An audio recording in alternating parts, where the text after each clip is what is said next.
Hi, Tom here. In this week's Circle Line Optical video, I'll show you one way to sketch a house in a landscape. We can start by drawing a small house in the center, but low down on the paper. The first step is to draw a horizontal line to represent the horizon, the eye level of the viewer. Next, we can draw the vertical corner of a house in the middle of our horizon line, and then we can draw some guidelines from the top and base of this vertical corner of the house, and the ends of the line represent the vanishing points in this simple drawing of a house in two-point perspective. Next, we can draw the left-hand side of the house using a simple triangle for the side of the roof, and then draw the right side of the house using the guidelines and the vanishing points for all of the receding lines, and also keeping the vertical lines vertical. You could draw another smaller building extension on the left-hand side in the same way as the first part of the building.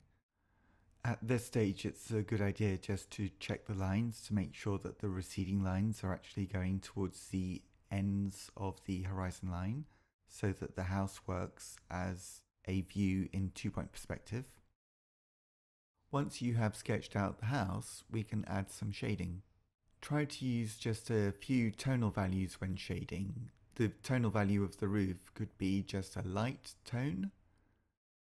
And then the right-hand side of the house, we could use slightly more pressure on the pencil point to create a mid-tonal value between light and dark.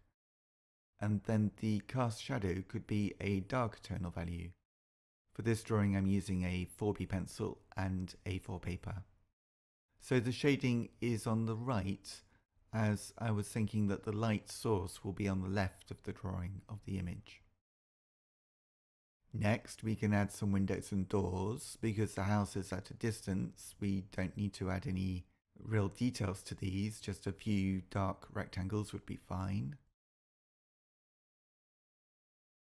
Behind the house, we could sketch some trees.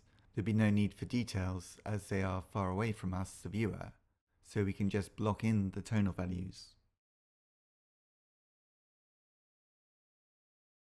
By drawing dark trees behind the house, this will help the left-hand side of the house look brighter. Now it is surrounded by dark areas. You could add some more trees, getting smaller, shorter as they go and recede nearer the horizon line.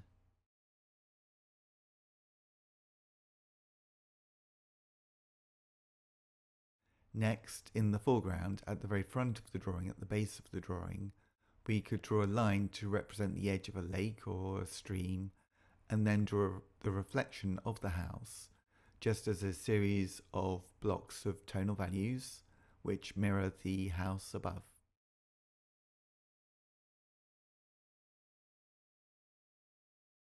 Next, we can draw some mountains in the background above the horizon line near the top of the paper.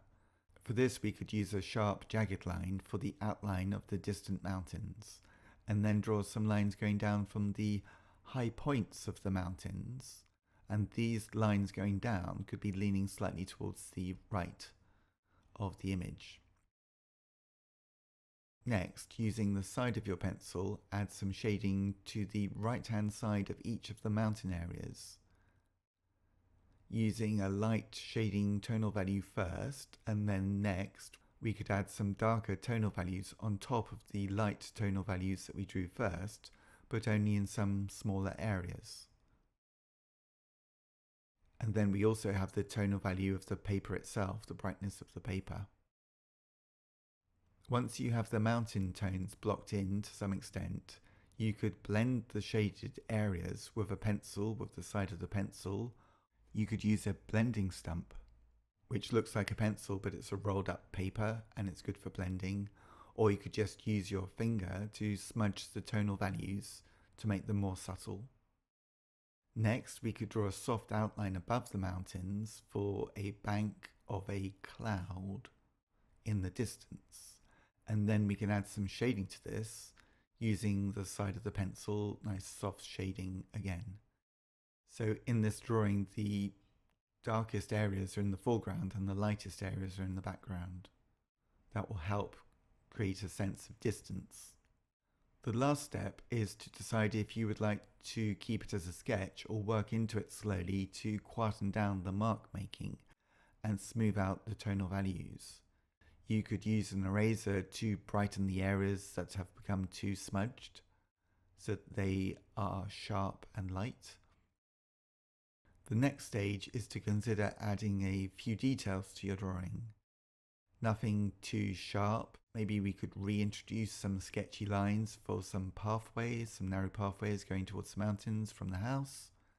And finally, we could add a person next to the house to give the drawing a sense of scale.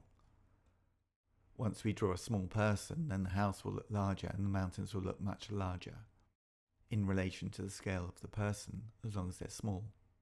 And they're small because they're at a distance from us, the viewer. For this drawing, I use a 4B pencil and A4 paper. If you'd like to learn more about how to draw from scratch, please visit my website, circlelineartschool.com, to keep up to date with all of my online drawing courses, art books, and free video tutorials. I post a new video each week. Please subscribe to my YouTube channel, Circle Line Art School, to keep up to date. Thanks for watching and see you next time.